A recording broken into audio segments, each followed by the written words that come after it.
제가 오늘 저녁엔 요한계시록에 있는 계시록 12장에 있는 여인에 대해서 같이 좀 말씀을 연구할까 생각을 합니다. 여러분, 성경에는 교회를 여자라고 상징을 했죠. 교회는 여자입니다. 우리 함께 요한계시록 12장에 있는 말씀을 좀 펴서 같이 읽어보도록 하겠습니다. 요한계시록 12장입니다. 요한계시록 12장에 1절부터 보시면 이렇게 기록이 되어 있죠.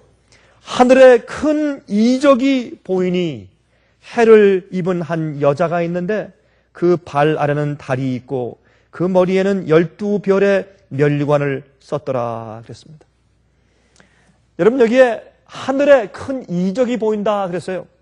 그런데 여러분, 2절에 이 여자가 아이를 베어 해산하게 되매 아파서 애써 부르짖더라 그랬습니다.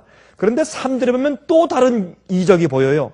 하늘에 또 다른 이적이 보이니 보라, 한 큰 붉은 용이 있어 머리가 7이요 뿔이 10이라.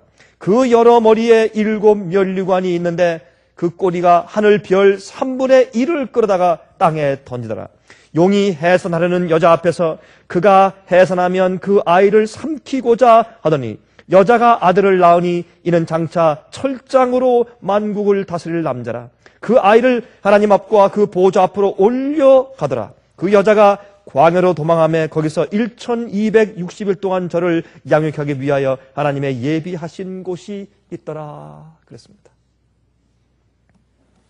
여러분, 여기 보면 하늘에 한 큰 이적이 보인다 그랬어요. 그 다음에 3절에 보면 하늘에 또 다른 이적이 보인다 그랬습니다. 여기 12장에 기적이 2개가 나와요. 그건 참 놀라운 이적인데 그것은 뭐냐면 이렇게 악한 세상에 어쩌면 그렇게 예수 그리스도의 보혈의 피로 씻은 바 되어서 거룩하게 되고 햇빛이 뒤에 비치는 예수 그리스도의 햇빛 같은 의의 정결한 세마포 옷을 입고 서 있는 그런 아름다운 교회가 생겨날 수 있을까?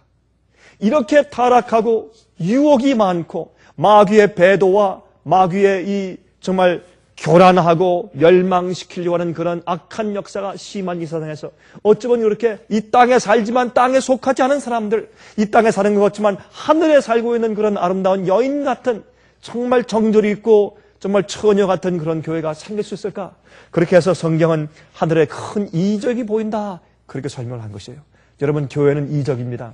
여러분들은 이적입니다. 저도 이적입니다. 이 땅에서 주님을 믿고 올바른 말씀대로 살려고 진리대로 살려고 사는 참된 교회는 정말 세상에서 기적입니다. 어쩌면 그렇게 기적이 아닐 수가 있겠습니까? 여러분, 그들이 사는 생애가 기적이고 그들이 이 땅에서 살면서 죄를 승리하는 자체가 기적이고 마귀의 모든 공격과 유혹을 승리하는 자체가 기적이고 또한 그들이 이 땅에서 그 어려운 삶을 살면서 연약한 몸을 가지고 살지만은 그러나 하나님의 영광을 위해 사는 그 변화된 모습 자체가 기적입니다. 교회는 기적이에요. 그리스도인 자체가 이적이에요. 이것은 하나님의 은혜와 성령의 도우심과 예수 그리스도의 힘을 통해서 살아나가는 기적적인 삶이 아닐 수가 없는 것입니다. 누구나 믿는 자나 믿지 않는 자나 다 살아요. 다 호흡하고 다 심장이 뛰어요. 여러분, 십자가가 우리에게 주는 선물은 2가지가 있죠. 하나는 우리가 태어나서 살면서 진리를 발견할 수 있는 기회를 얻는 것이 십자가가 주는 첫 번째 선물이고, 2번째 선물은 그 첫 번째 그 선물을 받고서 살면서 우리가 더듬어서 하나님을 발견한 다음에 영생을 얻게 되면 바로 그것이 2번째 선물이죠. 영생이 2번째 선물이에요. 그러므로 이 첫 번째 십자가의 첫 번째 선물은 누구나 다 가지고 살아요. 누구나 가지고 호흡 가지고 살고 있습니다. 그러나 그 삶을 가지고 영생에 들어간 자들, 하늘 보좌에 앉은 것처럼 사는 사람들, 예수님과 함께 사는 사람들, 이 땅에 살지만 이 땅에 사는 사람처럼 살지 아니하고 하늘에 사는 사람처럼 사는 사람들, 이것은 기적이에요. 이적이에요. 그래서 성경은 하늘에 큰 이적이 보이니 그렇게 설명을 한 것이에요. 이게 누굽니까? 교회입니다. 교회는 이적이에요. 그래서 우리의 생애는 우리의 힘을 가지고 어떻게 참된 그리스도인 생애를 살 수 있겠어요? 우리 힘으로 안 되지 않습니까? 하나님의 이적으로, 예수 그리스도의 능력의 이적으로, 또한 살아계신 성령님의 은혜의 이적으로 우리가 사는 것이 아니겠습니까?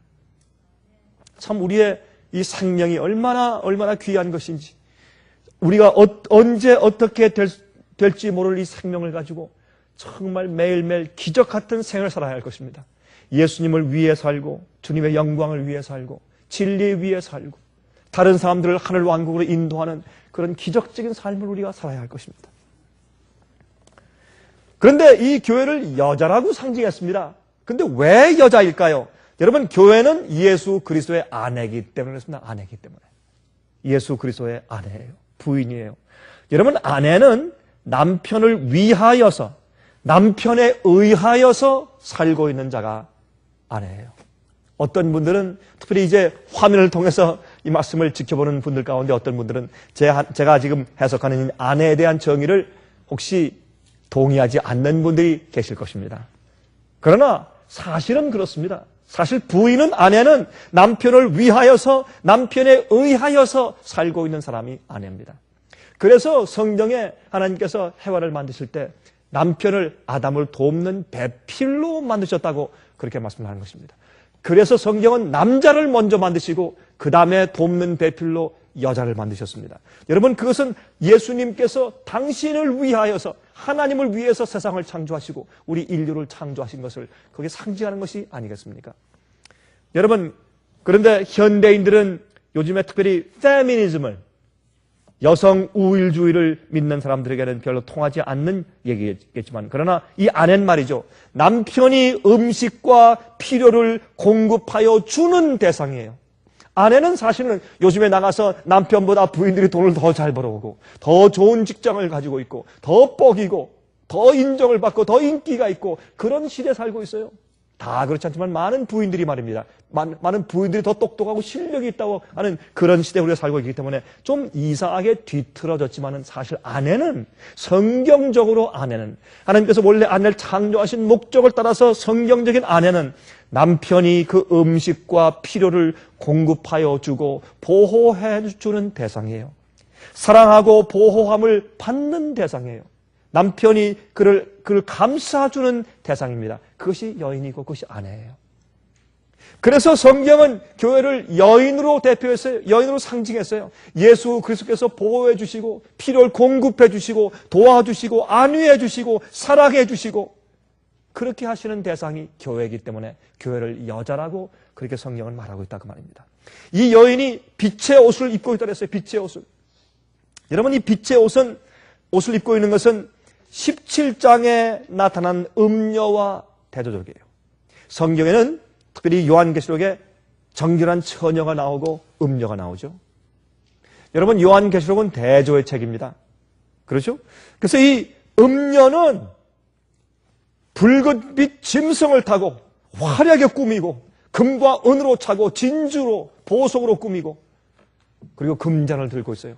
그 속에 있는 포도주로 온 세상 만국의 왕들과 백성들을 취하게 만들고 있다고 그렇게 표현했어요. 그것은 음녀예요. 타락한 교회예요. 오류를 믿고 가르치는 교회예요. 그런 교회는 화려한 교회예요. 그러나 정말 정결한 처녀는, 정말 진실된 참 교회를 성경이 표현하기를 빛의 옷을 입고 있는, 달을 밝혀 서 있고 흰 옷을 입고 있는데 그 뒤에는 힘 있는 해가 비쳐요. 그렇게 지금 표현하고 있어요. 사실은 오늘 제가 시간이 있으면 이 그림들을 보여드리면서 파워포인트를 만들어서 좀 말씀드리려고 했는데 좀 시간이 없었습니다. 그래서 너무 대조적이에요. 그런 음녀가 아니고 정말 빛의 옷을 뒤에서 햇빛이 비치니까 얼마나 정말 광채가 나겠어요. 그런 의의 옷, 예수 그리스도의 의. 여러분, 의는 하나님만이 의죠. 우리에겐 의가 없습니다. 하나님의 의세요. 그래서 하나님의 빛이 우리를 통해서 비치는 것입니다. 그것이 의의 빛이에요. 예수 그리스도의 의가 내 속에 들어오고 하나님의 임재하심이 내 속에 살아 움직이실 때 내가 죽고 예수께서 내 속에 사시고 그러므로 예수 그리스도의 생을 사는 것이 성화입니다. 그래서 그 의의 옷을 입고 있을 때 빛의 옷을 입고 있다고 성경은 말하는 것입니다. 그래서 예수님의 성품과 진리의 빛의 옷을 입고 있지 않으면 교회는 세상의 빛이 아니에요. 너희는 세상의 빛이라. 너희는 세상의 빛이라 그랬습니다. 그래서 이 세상의 어두움을 비추는 그런 빛의 옷을 우리가 입고 있어야 합니다. 진리의 옷, 예수 그리스도의 품성의 옷, 큰 이적의 생을 살고 있는 사람들의 성품의 빛이 우리 속에 있어야 할 것입니다. 여러분, 빛이 비칠 때 제일 처음에는 동쪽에서 태양이 떠오를 때 빛이 그렇게 크지 않습니다. 그러나 서서히 태양이 떠오르면 어떻게 됩니까? 이 세상에는 어둠이 거쳐가요. 어둠이 점점 거쳐가는데 이 담 뒤에 숨어있는 어두움, 집 뒤에 숨어있던, 빌딩 뒤에 숨어있던, 나무 뒤에 숨어있던 모든 어두움들이 점점 도망가기 시작합니다. 나중에 빛이 이 정오의 아주 중천에, 하늘 중천에 떠있으면 모든 그림자가 다 사라지는 것입니다. 마찬가지로 우리가 빛의 옷을 입고 있으면 뒤에서 힘있게 비추는 예수 그리스도의 힘찬 햇빛을 우리가 뒤에 가지고 있으면 그러면 이 세상에 우리가 어둠을 쫓는 그런 힘이 될 것이고 우리의 생애와 우리 마음 가운데 어둠이 없는 것입니다. 교회 속에는 어둠이 없어야 돼요. 하나님을 이해하는 일에 어둠이 없어야 돼요. 오해가 없어야 돼요. 그래서 교리가 중요해요. 그래서 우리가 자꾸 이런 것들을 얘기하고 또한 이 어떤 성경의 주제들을 가지고 책을 내고 설명하고 CD와 DVD를 만들어 보내고 하는 이유가 거기 있는 것입니다. 왜요? 성경 말씀은 빛이기 때문에, 주의 말씀은 빛이기 때문에. 교회는 빛을 가진 백성들이에요. 빛을 날라주는 백성들이에요. 어둠이 없어야 하는 것입니다. 그런데 흥미있는 것은 이 여자가, 교회가 어디에 있어요? 하늘에, 이 큰 이적을 보니 어디에? 하늘에 한 여인이 나타나 있어요. 여인이 하늘에 있어요. 왜 하늘에 나타난다고 설명했는가 하면 교회는요, 여러분과 저는 이 땅에 있지만 실제로는 하늘에 거하는 자들이기 때문에 그래요. 우리는 이 땅에 살지만 하늘에 살고 있어요. 그래서 우리가 이 목숨이 끊어지면 우리가 원래 살고 있던, 살아왔던 우리 하늘에 가는 것이에요. 하늘이 우리가 속한 것이에요. 그래서 하늘에 이 여인이 있다고 표현하는 것입니다. 여러분 에베소 2장 5절과 6절에 말씀하기를 허물로 죽은 우리를 그리스도와 함께 살리셨고 그랬어요. 허물로 죽은 우리를 그리스도와 함께 살리셨고 너희가 은혜로 구원을 얻은 것이라. 여기에 그 프로엔테스였어요. 이게 괄호하고 그 바로 그리스도와 함께 살리셨고 한 다음에 너희가 은혜로 구원받은 것이라 그랬어요. 그래서 우리가 믿음으로 은혜로 구원받는다 하는 얘기를 그저 주님께서 봐줘서 구원하시는 것이다. 그렇게만 이해하지만 그 이상의 의미가 있는 것이 은혜로 구원받았다. 믿음으로 은혜로 구원받는다. 그게 무슨 뜻이냐면 우리가 허물로 인해서 과거에 죽었어요. 어디에서 죽었어요? 하나님에 대해서 죽었어요. 빛에 대해서 죽었어요. 의에 대해서 죽었어요. 우리 생각은 어두웠어요. 악했어요. 하늘에 있는 존재가 아니었어요. 땅에 속한 존재였어요. 흑암의 왕국에 속한 존재였어요. 허물로 죽었던 우리를 예수님과 함께 우리를 부활시켰어요. 새로운 몸으로, 새로운 피조물로, 새로운 동기와 새로운 목적을 가지고 새로운 소원을 가지고 사는 사람으로 변화시키셨어요. 그런 거듭남으로 거룩하게 살게 하셨어요. 하늘에 있게 하셨어요. 그러므로 그렇게 주님과 함께 부활된 새로운 능력을 가지고 사는, 기적을 가지고 사는 세상 사람들처럼 살지 아니하고 세상에 속한 사람들처럼 살지 아니하고 하늘에 속한 사람들처럼 기적을 가지고 사는 사람들, 그 사람들을 표현할 때 하늘에 있는 사람들이라고 말한 것이에요. 그래서 그것을 말하기를 너희가 허물로 인해서 죽은 우리를 그리스도와 함께 살리셨고 한 다음에 그것을 바로 그것이 은혜로 구원받았다는 뜻이야. 그렇게 바울이 설명했습니다. 여러분들은 은혜로 구원받으셨습니까? 매일매일 우리 마음과 생에 역사하시는 그 은혜가 충만하십니까? 은혜로 구원받은 자, 그것은 부활의 경험이 있는 사람이에요. 능력의 경험이 있는 사람들이에요. 그렇죠? 은혜로 구원받았다고 했어요. 또 함께 일으키사 그리스도와 함께 살리셨고 또 함께 일으키사 그리스도 예수 안에서 함께 하늘에 앉히시니 이게 과거형으로 기록되어 있어요. 우리를 부활시켜서 데리고 하늘에 가서 예수님께서 하늘에서 하나님의 아버지 보좌 옆 우편에 앉으실 때 우리도 함께 하늘 보좌에 앉히시고 그랬어요. 그래서 우리는 이 땅에 살지만 사실 하늘에 속한 사람들이에요. 여긴 바울이 설명하기를 우리는 하늘에 사는 사람들이다. 그렇게 말을 하는 것입니다. 그래서 하늘에 이 기적이 나타나 있어요. 골로새 1장 13절에 말씀하기를 그가 우리를 흑암의 권세에서 건져내사 그의 사랑의 아들의 나라로 옮기셨으니 그랬어요. 그래서 우리는 사실은 어떻게 해요? 이쪽 나라에서, 흑암의 나라에서 빛의 나라로 옮기어받은 사람들이에요. 옮기움받은 사람들이에요. 옮기었다면 우리가 이해만 그런 게 아니에요. 우리 몸도 거기가 있어요. 마음도 거기가 있고 우리의 재물도 거기가 있고 우리의 시간과 우리의 노력과 우리의 모든 재주도 거기가 있어요. 하나님을 위해 살고 주님을 위해서 시간을 바치고 남들 위해 살고 진리 위해 살고 복음을 위해 살고 다른 영혼들의 구원을 위해 살고 우리의 몸과 내 생애 전체가 어떻게 해요? 내가 과거에 살던 흑암의 왕국에서 저쪽 빛의 왕국으로 아들의 왕국으로 옮겨가 버렸단 말이에요. 그런 생활을 사는 것이에요. 우리가 사실은 그게 교회예요. 교회. 그래서 너희는 어떻게 해요? 하늘에 있는 것을 구하라 그랬어요. 골로새서 3장의 1절에 너희가 하늘에 있는 것을 찾으라. 하늘에 있는 것을. 왜? 우리가 하늘에 살고 있으니까. 우리는 항상 하늘의 악의 권세와 싸우고 있는 자들이에요. 우리가 싸우는 싸움은 그래서 공중의 권세 잡은 자와 싸우는 싸움이라고 했어요. 그렇죠?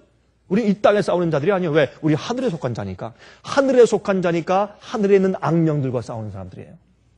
세상에 있는 사람들은 무섭지 않아요. 우리를 죽이든지 아니면 벌금 주든지 아니면 감옥에 갖다 갇히면 그러면 그만이죠. 그렇죠? 그 이상 어떻게 하겠어요? 죽이면 죽이죠. 그 이상 어떻게 하겠어요? 그래서 성경은 말하기를 어떻게 해요? 너희의 몸만 죽이는 사람들을 두려워하지 말아라. 마태복음 10장에 예수께서 말씀했죠. 그러나 너희의 몸과 영혼을 다 멸할 수 있는 하나님을 두려워하라 그랬어요. 그래서 우리가 사실 싸우는 전쟁은 하늘에 속한 악의 영들과 그 권세에 대한 싸움이에요. 이 세상 싸움은 두렵잖아요. 죽으면 죽는 거죠. 그러면 더 이상 할 일이 없어요. 너 죽인다? 좋습니다. 그러면 더 이상 어떻게 하겠어요? 그러나 우리의 싸움은 그게 무서운 것이 아니에요. 우리 영혼을 멸망시키고 죄를 범하게 하고 거짓 복음을 믿게 하고 거짓 진리를 믿게 해서 우리를 함정에 빠뜨려가지고 자기가 구원받은 경험이 없으면서도 난 구원받았다는 그런 거짓 평안 가운데 살게 한다든지 하나님을 오해하게 만든다든지 아니면 자기 마음의 죄의 충동이나 죄의 본성대로 살게 만들면 그게 이 세상에 속한 자들이에요. 그건 무서운 것이요. 그러면 영원히 멸망하는 것이기 때문에 사실 그것이 무서운 것이지. 세상에서 어려움 당하고 시련받고 고통당하고 죽고 고난이 있고 이런 것은 두려운 것이 아닙니다. 그것은 무서운 것이 아니에요. 그래서 에베소 6장 12절에 말씀하기를 우리의 씨름은 혈과 육에 대한 것이 아니요 정사와 권세와 이 어둠의 세상 주관자들과 하늘에 있는 악의 영들에게 대함이라 그랬어요. 하늘에 있는 악의 영들에게 대함이라 우리의 싸움은. 그런데 저희 이제 중국에 있는 지부에 있는 청년들이 저희가 만든 책자들을 이렇게 돌리다가 붙잡혀서 한 번은 감옥에 갔는데 제가 감옥에 갔다 한 2주 있다가 나온 그 청년들 제가 지난번에 갔을 때 만나서 참 고생이 많았지. 얼마나 고생이 많았느냐. 그렇게 인사하니까 한 얘기가 목사님? 아닙니다. 우리 참 감옥에서 너무나 좋은 시간을 가졌습니다. 그래요, 그 청년들이. 그래서 제가 웃으면서 가만히 있었더니 설명을 하는데 자기들이 사실 감옥 속에 있을 때 그들의 마음은 하늘에 가 있었기 때문에 참 그 감옥이 빛이 충만한 곳이 되었고 얼마나 마음에 하늘에서 오는 평안과 기쁨이 선지고 그 젊은 청년들이 가득 했어요. 근데 이제 하루에 한 시간씩만 나와서 서로 만날 수 있는 시간 가지고 하루에 한 시간씩만 감옥에서 나와가지고 햇빛을 볼 수 있게 해주는데 하루에 한 시간씩. 근데 청년들이 몇 명이 같이 들어갔으니까 그 한 시간이 그렇게 기다려져요. 2주 동안 감옥에 들어갔는데 2주 동안 매일마다 그 한 시간이 그렇게 기다려진대요. 한 시간 그때 시간만 딱 벨이 울리면 얼른 뛰어나와서 이제 밖에 나가가지고 우리 형들이 나오길 기다리는 것입니다. 그때 나올 때 어떤 때는 말이죠 알력도 있고 어떤 때는 시기도 좀 있었는데 그때 만나니까 그렇게 기쁘고 얼마나 사랑스러운지 모르겠대요. 서로 다 부둥켜 끌어안고 눈물을 흘리면서 서로 또 성경 말씀을 이렇게 외우고 얘기하고 서로 위로하고 한 시간 동안 햇빛 받으면서 그럴 때 하니까 목사님 그 분위기가 하늘이었습니다. 그래요. 우린 그때 사실은 2주 동안 감옥에 있었지만 목사님 우리는 그때 2주 동안 하늘에 있었습니다. 그래요. 하늘에 있었습니다. 그래서 이 교회를 하늘에서 큰 이적이 보이는데 한 여인이 있다고 표현한 거예요. 우린 이 세상에 살면 안 돼요. 하늘에 살아야 돼요. 우리 마음은. 하늘에 속한 사람들이 그런 사람들이.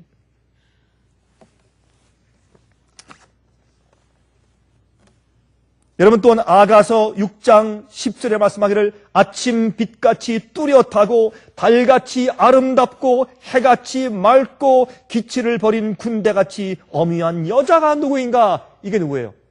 신부예요. 그리스도의 신부예요. 이것은 구원받은 교회예요. 하늘에 속한 여인인데 달같이 아름답고 해같이 맑고 군대 같아요. 이 여자가 싸우고 있어요. 진리를 위해서. 그런데 흥미있는 것은 말이죠. 이런 그 구약의 상징들을 갖다가 신약에 써서 달을 밟고 서 있는 햇빛을 뒤에 업고 있는 한 여인으로 표상해 있단 말입니다. 그것은 누굽니까? 그게 교회예요.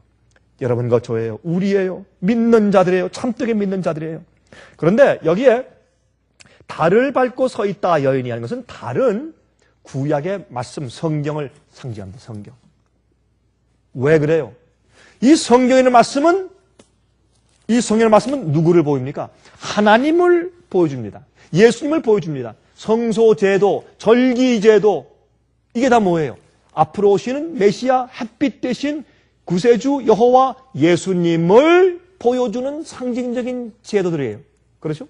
그러므로 그것은 달입니다. 달은 원래 햇빛의 빛을 반사해 주기 위해서 존재하지 않습니까? 이 성경은 하나님의 빛을 하나님의 빛과 말씀을 우리에게 비춰줘요. 그래서 이 달은 사실은, 이 구약 성경, 말씀을 상징해요. 진리 위에 서 있다 그 말입니다. 그렇죠? 해를 반사하는 그런 말씀이에요. 교회는 하나님의 진리와 성품을 반사하는 자들이에요. 여러분, 이 교회의 목적은 예수님의 품성을 반사해요. 예수님의 진리를 반사해요. 내가 가진 것, 내가 잘한 것, 내 업적을 반사하는 것이 아니라 하나님이 행하신 것, 하나님께서 역사하시는 것, 주님께서 구원하시는 것, 주님께서 구원하신 것들, 앞으로 하실 일들, 진리, 말씀하신 말씀들, 이런 것들을 우리가 반사하는 일을 위해서 존재하는 것이 교회가 아닙니까? 그래서 달을 밟고 서 있어요. 달은 반사하는 것이니까. 달 자체는 빛이 없어요. 달 자체는 빛이 없어요. 여러분, 근데 달의 표면을 보셨어요? 달의 표면? 우리가 시졸 읊을 때 그런 말 하죠. 달아, 달아, 밝은 달아, 이태백이 놀던 달아. 또 어떤 말을 해요? 명경같이 밝은 달아. 명경이 뭐예요? 거울. 반짝반짝 그냥 깨끗한 그런 유리 거울 같은 달아. 왜요? 밤에 보니까 정말 맑은 빛난 달이 있어요. 명경같이 거울처럼 밝은 달아. 근데 사실 우리가 여러분 가까이 가서 그 달을 보세요. 표면이 어떻습니까? 달의 표면은 곰보예요. 너무나 구덩들이 많은 곰보예요, 정말. 그런데 어떻게 해요? 그 자체에 빛이 없어요. 빛이 없고 빛이 없다고 인정해요. 자기는 죽었어요. 달은 죽은 위성이에요. 그러나 어떻게 해요? 이 지구를 돌면서 밤에 무엇을 비춰줘요? 어두울 때 저쪽 편에 있는 햇빛을 머금고 반사시켜주는 그런 힘을, 그런 임무를 띠고 있는 것이 달이에요. 그렇죠? 어두울 때 비치는 것이에요. 밝은 햇빛 속엔 달이 안 보여요. 그렇죠? 햇빛이 있는데 왜 달이 보여요? 예수님이 이 땅에 오시면 달이 필요가 없어요. 예수님이 계신데. 그래서 요한계시록을 보면 맨 마지막에 어떤 말씀했습니까? 21장에. 내가 보니 하늘에 무엇이 없더라? 성전이 없더라. 성소가 없어요. 성소가 필요 없어요. 예수님이 자체가 성소시기 때문에, 성전이시기 때문에. 그렇게 성경을 말하고 있어요. 진리와 성품을 반사하는 자들이 교회예요. 그 다음에 예수님이신 햇빛을 뒤에 가지고 있습니다. 면류관을 또 쓰고 있는데 면류관에 12가지 별이 있어요. 여러분, 면류관은 항상 지배하는 세력을 상징해요. 면류관 쓴 것은 누굽니까? 왕이죠. 그래서 교회는 왕이에요. 다스려요. 예? 교회는 진리로 다스려요. 근데 그 다스리는 세력이 누굽니까? 12별이에요. 12별은 12사도예요. 영적인 이스라엘 백성들을 다스리는 12사도입니다. 예수께서 12지파를 대체하기 위해서 영적인 이스라엘 백성들 교회를 세우셨는데 그 교회를 어떻게 해요? 그 교회를 12사도를 통해서 영적인 이스라엘 백성들 만들어서 그들을 다스리시고 진리로 인도하신 것을 우리가 보여야 하는 것입니다. 그래서 12별을 가진 면류관 쓴 여인으로, 하늘에 있는 여인으로, 달을 밟고 있는 여인으로 이 성경은 설명해주고 있는 것입니다. 그런데 이 여인이 어떻게 해요? 남자아이를 낳으려고 해요. 그래서 지금 아주 애써 해산하는 고통으로 부르짖어요. 우리가 영적으로 예수님을 낳으려면 어떤 의미에서? 상징적으로 예수께서 내 생애를 주관하시는 왕이 되시려면 우리도 해산하는 고통이 있어요. 교회가 그랬어요. 근데 실제로 예수님께서 이 땅에 탄생하실 때 어떻게 했어요? 마귀가 헤롯 왕을 통해서 그 앞에 와서 딱 서서 대기하고 있어요. 성경을 보면 요한계시록 12장에 용이요, 이 앞에 딱 와서 서서 이렇게 잡아먹으려고 탁 대기하고 있는 모습이 2번 나와요.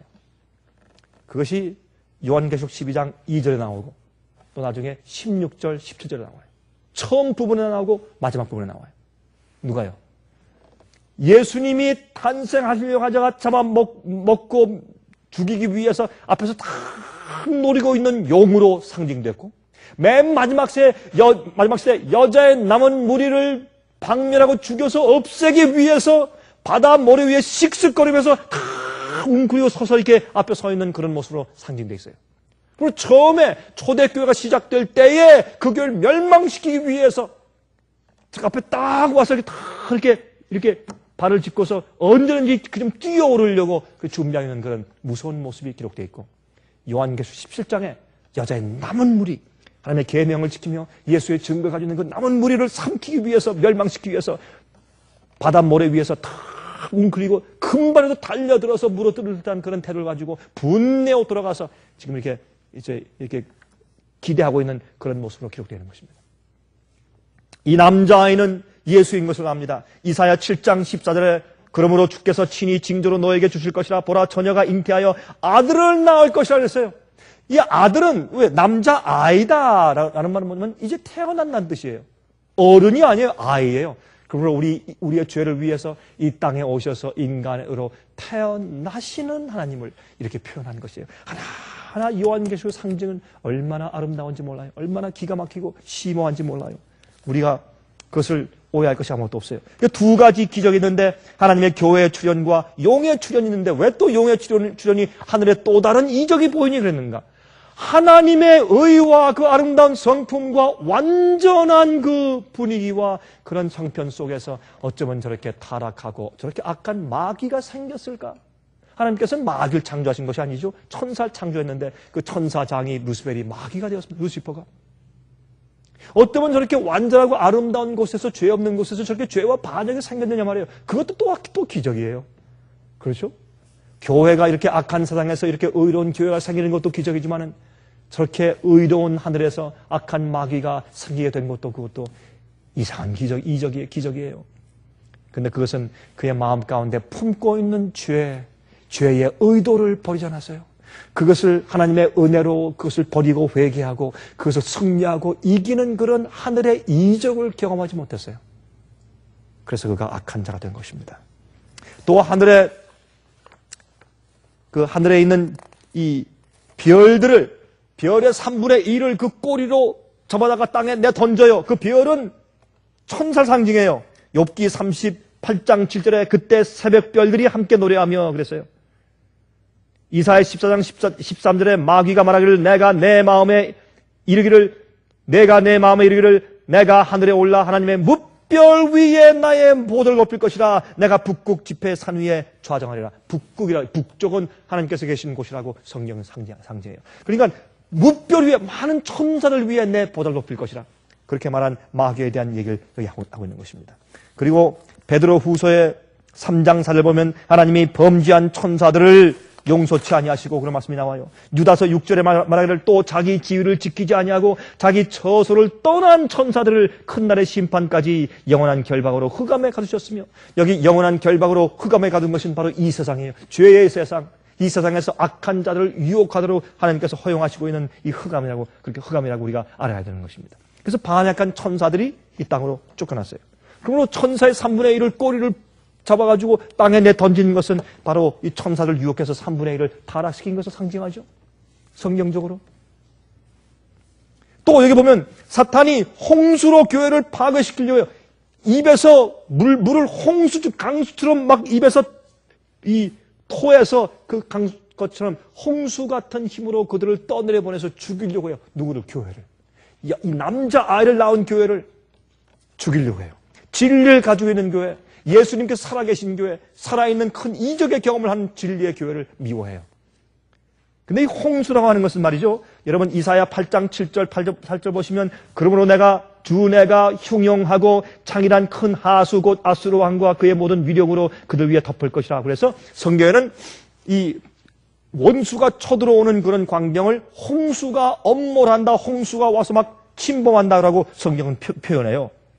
그리고 이사야 43장 2절 보시면 내가 물 가운데로 지날 때 내가 함께할 것이라. 강을 건널 때 물이 너를 침몰치 못할 것이며, 이렇게 말을 해서 홍수는 위험이 우리에게 이제 몰아닥치는 것으로 성령의 상징 있는 것을 우리가 알 수 있어요. 그래서 이 사탄이 입에서 강같이 홍수로 물을 토해서 교회를 없애난다고 하는 것은 또 성경의 물은 어떻게 해요? 사람을 상징하죠. 많은 사람들.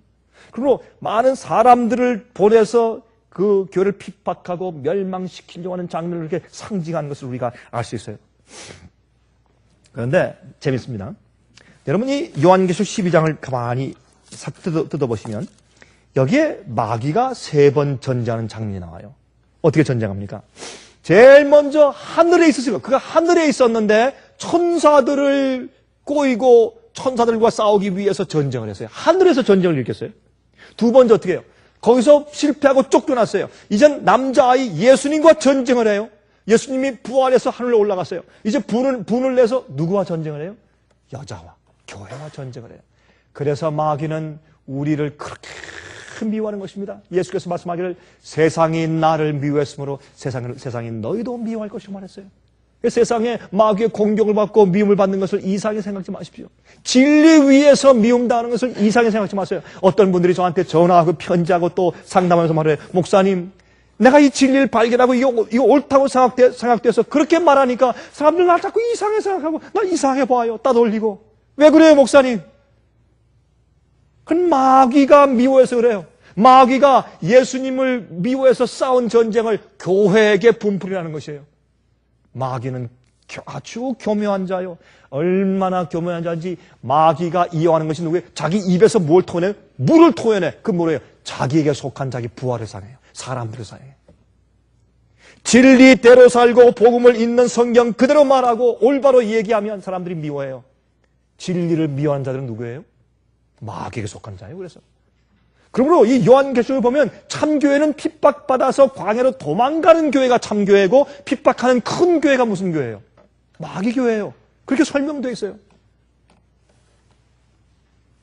그러므로 이 마귀는 전쟁을 해요. 3가지 전쟁을 하는 것을 알 수 있어요. 그런데 맨 마지막에 말세 하나님의 남은 교회, 여자의 남은 자손들과 전쟁하는 것을 요한계시록이 설명해 주고 있어요. 여러분 요한계시록이 22장 아닙니까? 22장이에요. 22장으로 되어 있어요. 그래서 요한계시록을 가지고 손을 잡으시고 가운데를 딱 이렇게 쭉 보시고 제일 가운데를 이렇게 딱 펴보세요. 그러면 제일 가운데가 요한계시록 12장이 돼요. 그래서 요한계시록 12장의 제일 중심에 붙어있는 장이 12장이에요. 요한계시록 12장은 무엇을 말합니까? 하나님의 교회가 누군가 하는 것을 설명하기 위한 장이에요. 누가 하나님의 하나님의 참 백성들이냐? 그 백성들의 흐름을 설명하고 가족의 그 가족사예요. 족보예요. 족보를 따져서 설명해 주는 것이 바로 이 12장이에요. 여러분 사탄의 3번의 공격을 묘사할 때 요한계시록 12장 3절부터 6절까지 보면 하늘의 천사들을 공격했고 아기 예수를 공격했고 1260년간 하나님의 교회를 공격했어요. 세 번의 3가지 공격을 일부에 계시록 12장 3절부터 6절까지 설명하세요. 끝부분에 가서 맨 마지막 3절, 14절, 15절, 16절, 17절까지 4절이군요. 그 4절 가운데서 예수를 따르는 자들을 공격하고 나중에 미국으로 도망간 자들까지 따라가서 그들을 마지막 남은 교회를 공격하는 것을 보여주고 있어요. 그러니까 여기 어떻게 하나님의 교회가 누구며 어떻게 시작하는가? 초대교회예요. 12사도의 가르침을 통해서 핍박을 받고 진리 때문에 도망간 교회예요. 중세기에 1260년 동안 교황권에게 핍박당해서 광야로 도망가서 살던 외로운 교회예요. 그 다음에 미국으로 피난간 교회예요. 거기서 하나님의 계명을 지키는 것을 강조하고 모든 10가지 계명 전부 다를 강조하고 계명을 우리가 지킬 수 있다는 복음을 가지고 있고 그런 교회를 말하고 있어요. 또 예수의 증거를 가지고 있어요. 예수의 증거는 여러분 요한계시록 19장 10절에 말씀하기를 대언의 영이라 영어로 Spirit of Prophecy 예언의 신이라고 표현하고 있어요. 대언의 영이라 성령께서 교회에게 알려주시고 지시하시는 말씀들을 무시하지 않고 멸시치 않고 받고 있는 사람들이에요.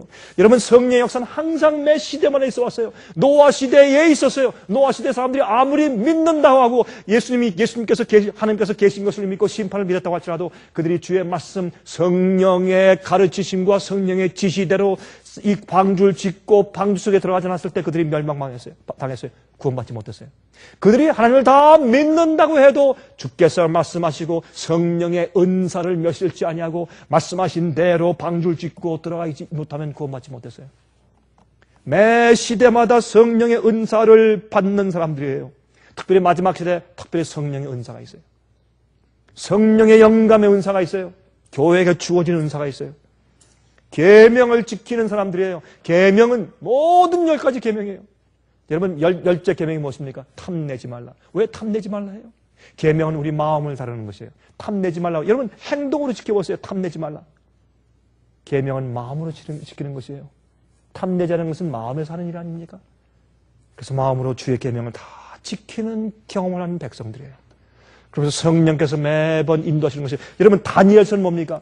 다니엘서는 성령의 지시예요. 성령의 예언이에요. 교회가 어떤 일을 당할 것이며 어떤 고통 가운데 들어갈 것이며 마귀가 교황군을 통해서 자금꾼을 통해서 어떻게 역사할 것이며 어떻게 그가 율법을 폐하려고 하고 율법에 있는 때와 시를 바꾸려고 하고 계명을 변경하려고 하고 그런 얘기를 했어요. 어떻게 교회가 흘러가며 어떤 고통이 있을 것인가. 그 설명한 예언을 성령께 주신 영감의 예언의 신이 있어요. 여러분, 신약 성경에도 계시록 책이 있어요. 계시록이. 그래서 뭡니까? 하나님의 교회가 당하는 모든 경험들을 쭉 설명해 줘서 예언으로. 특별히 맨 마지막에 와서 마지막 환란 때 하나님의 교회가 어떠한 공격의 대상이 될 것이고 어떠한 위험이 있고 어떠한 마귀의 함정이 있고 어떤 공격일 것이며 모든 것을 자세하게 예언한 요한계시록이 있어요. 그때뿐만 아니고 그 2000년 이후에도 여러분 아십니까? 각 시대마다 성령의 역사가, 영감의 역사가 있어요. 예언을 주시는 주님의 성령을 통해서 교회를 지시하시고 인도하시고 가르치시는 그 예언의 은사를 멸시하지 않는 사람들, 예언의 은사를 가지고 있는 사람들. 그게 마지막 교회예요. 그렇죠? 여러분 여기 보시면, 그런데 여기 보시면 거기에 말이죠. 보시면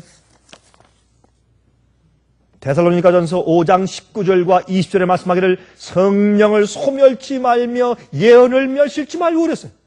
얼마나 많은 이 세상에 있는 사람들은 주의 성령의 예언의 가르침과 영감의 글을 무시하고 살고 있는지 몰라요. 왜 그런지 아세요? 너무나 거짓 예언의 역사가 많고 너무나 성령의 거짓 역사가 많으니까 사람들이 지쳤어요. 다. 그렇기 때문에 정말 참 교회에 주신 성령의 은사와 역사에 대해서 사람들이 별로 관심이 없게 되었어요.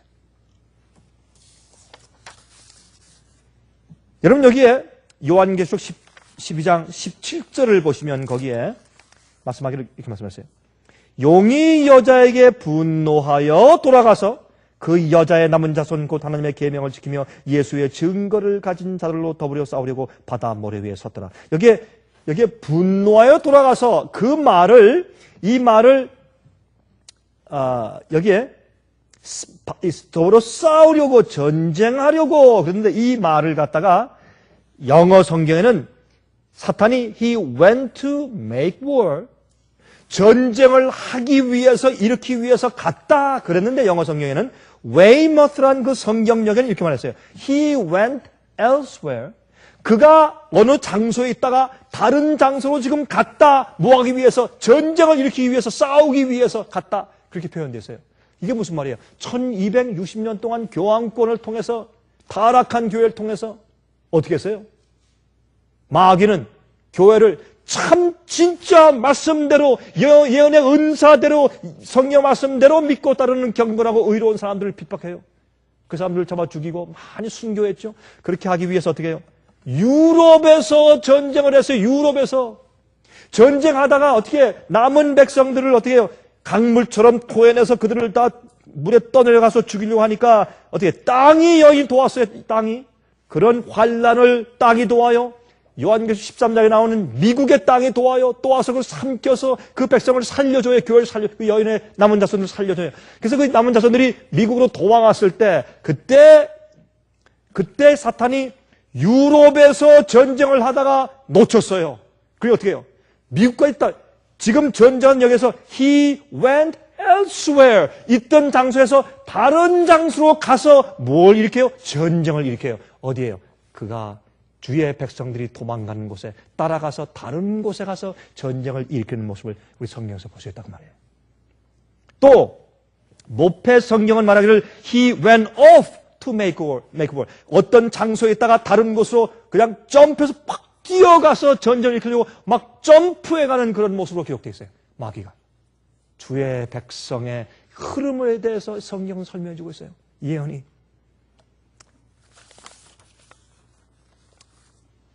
그런데 이제 시간이 다 됐습니다. 좀 줄여야 되겠네요. 요한계시록 12장 4절과 17절 보면 그 꼬리가 하늘 별 3분의 1을 끌어다가 땅에 던지더라. 용이 해산하려는 여자 앞에서, 그가 해산하면 그 아이를 삼키고 자더니 그 앞에서 다 이렇게 도살하고 있는 모습. 참 무서운 모습이에요. 17절에 용이 여자에게 분노하여 들어가서 그 여자의 남은 자손 곧 하나님의 계명을 지키며 예수의 증거를 가진 자들로 더불어 싸우려고 바다 모래 위에 섰더라. stood. 다시 말해서 그 여자 앞에 서 있던 용이 여자의 남은 자손들 앞에 서 있더라 그랬어요. 똑같이 서 있는 모습이에요. 멸망시키려고.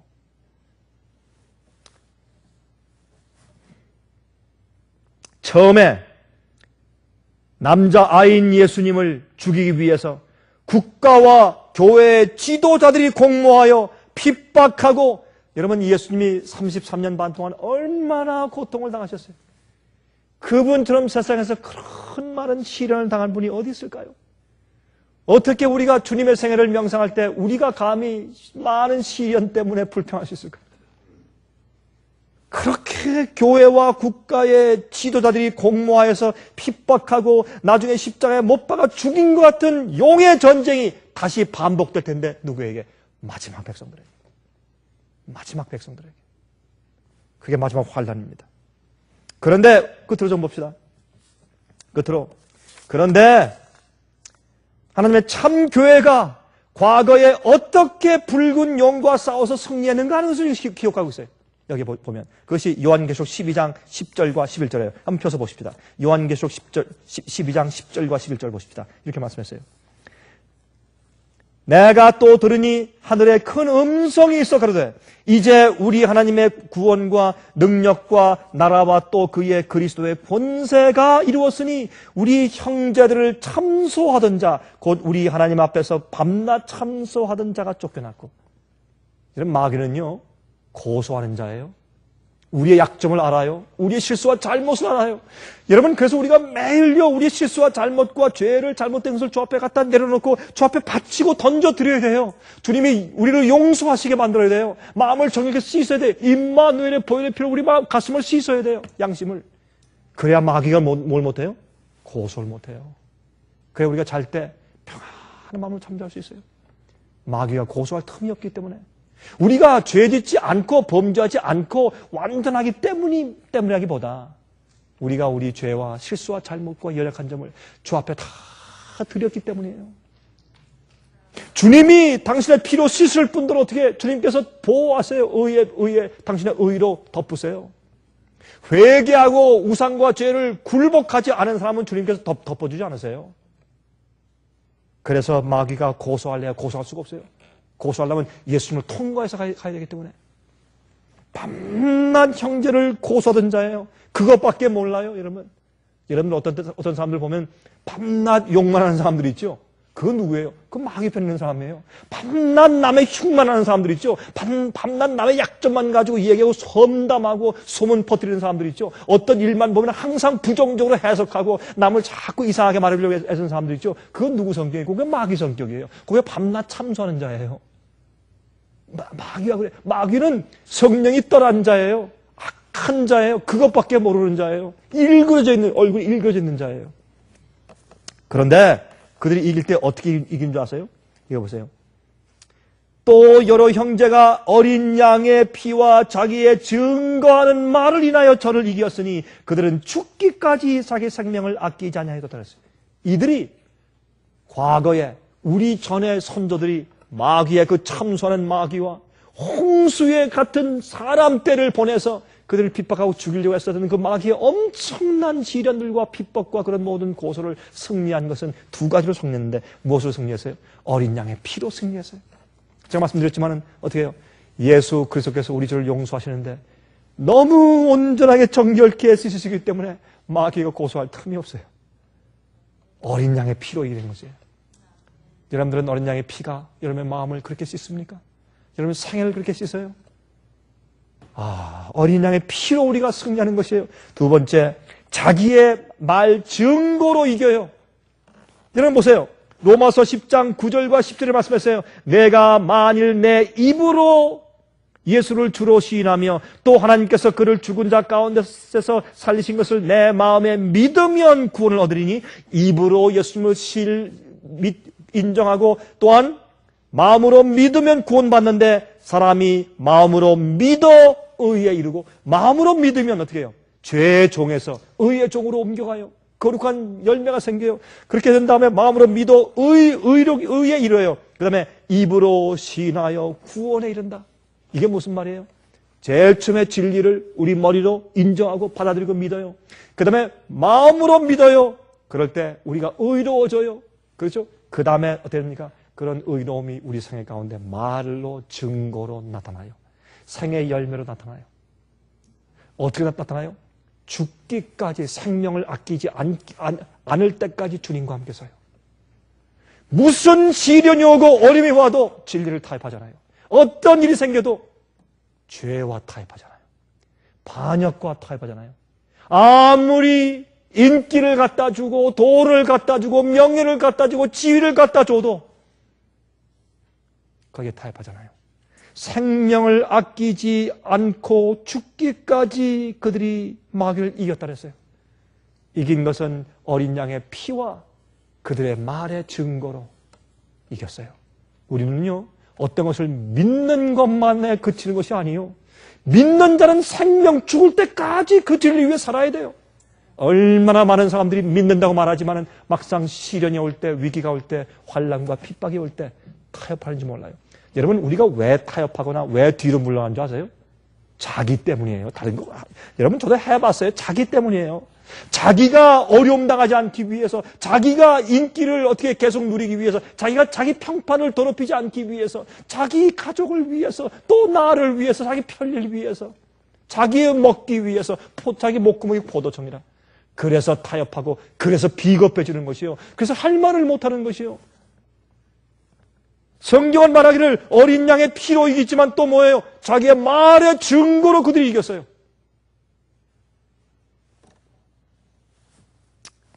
온전히 용서받았기 때문에 사탄이 고소할 틈이 없어요.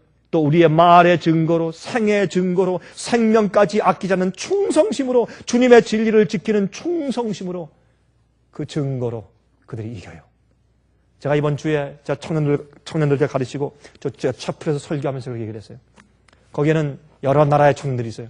주로 미국 청년들이지만 거기엔 유럽이나 아프리카나 남미나 아시아에 온 청년들이 많이 있어요. 제가 그런 얘기를 했어요. 제군들이 나가서 이제 말씀을 전하거나 일을 할 때 가장 큰 하나의 시련이 있다. 그것은 매를 만든 것도 아니고 감옥에 갇히는 것도 아니고 그건 생명의 위협을 받는 것도 아니고 그것은 나의 명예와 인기와 지위와 나의 업적과 나의 공로와 사람들이 나를 인정해주는 그런 것들을 주 앞에 바칠 수 있는가 하는 시험이다. 내가 나를 쳐서 하나님을 위해 살고 나의 그런 모든 것을 포기하는 것을 성경 말하기를 생명을 아끼지 않고 죽기까지 그랬는데 그런 마음을 지금부터 가지고 있지 않으면 그때 가서 어려움 당할 때 그때 내가 어딜 선택할까 하면 이미 늦었다. 가장 큰 시련은 무엇이냐면 내가 내 모든 것을 다 주 앞에 바치고 생명을 아끼지 않는 충성심을 갖는 것이 가장 큰 시련이다. 내가 주님을 위해서 아무것도 아닌 사람으로 내려앉을 수 있는지 내가 주님을 위해서 아무 인기 없는 사람으로 내려앉을 수 있는지 내가 주님과 진리를 위해서 사람한테 내침받고 따돌림 받는 사람으로 내가 내려앉을 수 있는 것인지 그것이 시련이다. 그 제가 얘기를 했어요. 그 사실입니다. 사실입니다. 스바냐서 3장 13절에 말하기를 이스라엘의 남은 자는 악을 행치 아니하며 거짓을 말하지 아니하며 입에 괴율한 혀가 없으며 먹으며 누우나 놀라게 할 자가 없으며 그랬어요. 이것이 마지막 이스라엘의 남은 자라 그랬어요. 악을 행치 않아요. 거짓을 말하지 않아요. 괴율이 없어요.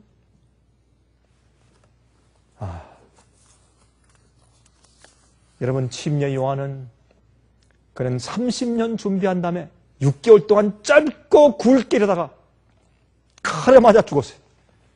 그런 자를 주님께서 말씀하기를 이런 자는 과거에도 없었고 앞으로도 없을 것이라고 이처럼 훌륭한 선자가 과거에도 없었다고 그렇게 예수님께서 말씀하셨어요. 그게 나침반이 남북을 가리키듯이 팔리지 않고 또 남이 살 수 없는 그런 정직한 기계가 있는 자, 정직하고 충성심을 가지고 진리 위에서 자기 모든 것을 바칠 수 있는 자, 생명을 아끼지 않고 살 수 있는 자, 그렇게 한 자들이 승리했다고 성경은 말하고 있어요. 여러분이시여, 성경의 교회는 여인으로 표현했어요. 그런 자를 주님께서 어떻게 하십니까? 사랑하시고 돌보실 것이에요. 먹을 것과 필요를 공급하실 것이에요. 그런 자는 하늘에 속한 자들이에요. 하나님 보좌에 이미 앉은 자들이라고 표현했어요.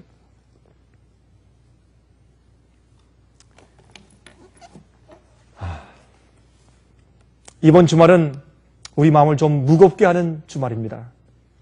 하지만 우리가 정말 주님을 위해서 산다는 것이 이렇게 중요한 것을 다시 깨닫는 그 주말입니다. 여러분, 죽는 것보다 산다는 것이 더 두려워요. 그렇죠? 죽으면 그만이요. 내 인생은 끝나고 결정되었지만 산다는 것이 얼마나 두려운 것이요. 우리가 이왕 사는 거 언제 죽을지 모르는데 호흡 하나 차이요. 죽는 것과 사는 것 차이는 호흡 하나 차이 아니에요. 이 중요한 삶을 사는데 예수님 위해서, 진리 위해서 정말 하늘에 속한 교회로 살도록 하십시다.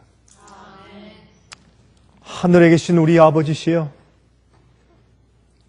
성경에 표상된 교회는 금멸관 12별을 쓰고 하늘에 서 있는 달을 밟고 햇빛을 입고 서 있는 정결한 여인으로 상징되어 있습니다.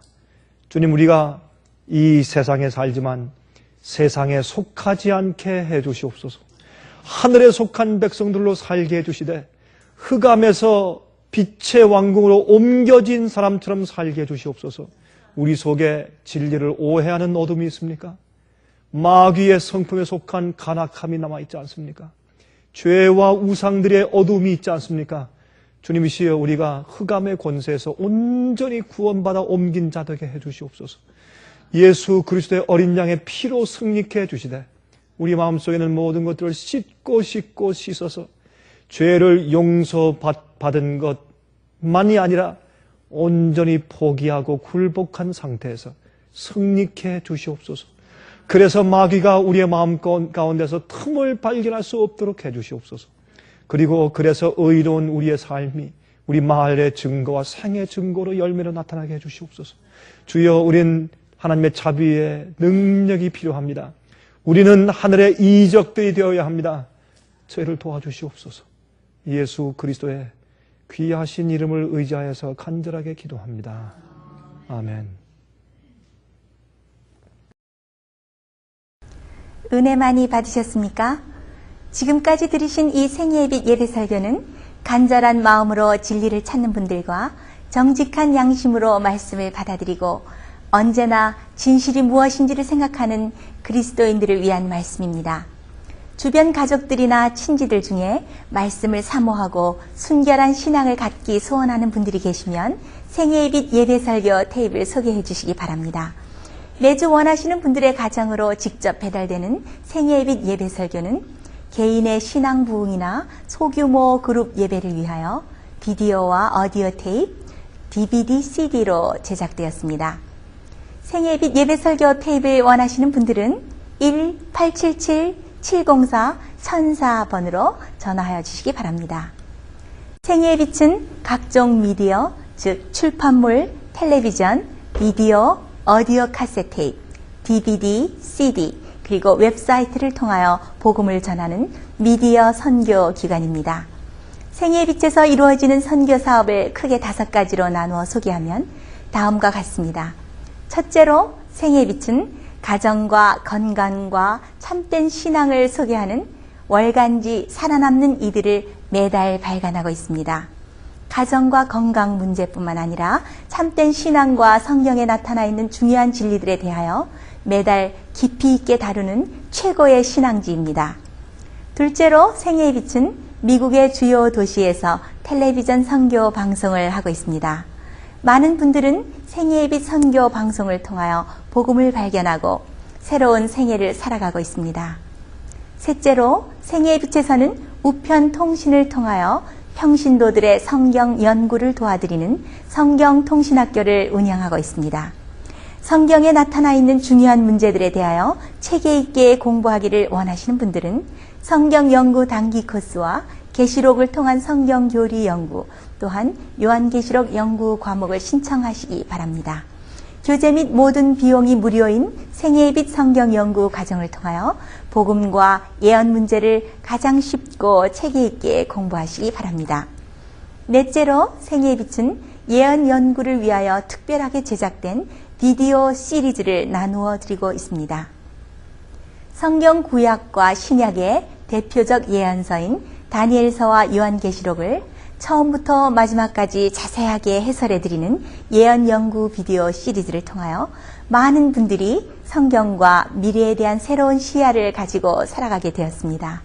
마지막 시대의 복음과 비밀이 담겨져 있는 다니엘과 요한계시록 비디오 시리즈를 신청하셔서 새로운 영적 부흥을 체험하시기 바랍니다. 다섯째로 생애의 빛은 강병국 목사님의 예배 설교가 담겨져 있는 비디오와 오디오 테이프, DVD나 CD를 원하는 모든 그리스도인들에게 나누어 드리고 있습니다. 매주 생애의 빛 예배 설교 테이프를 받기 원하시는 분들은 생애의 빛으로 연락하여 신청하여 주시기 바랍니다. 끝으로 생애의 빛 선교 사업에 대해서 좀 더 자세하게 알기 원하시는 분들은 웹사이트 www.sostv.net를 방문하시기 바랍니다. 생애의 빛 웹사이트에는 지금까지 나온 모든 월간지와 비디오 테이프과 텔레비전 방송물들을 누구나 무료로 보실 수 있도록 준비되어 있습니다.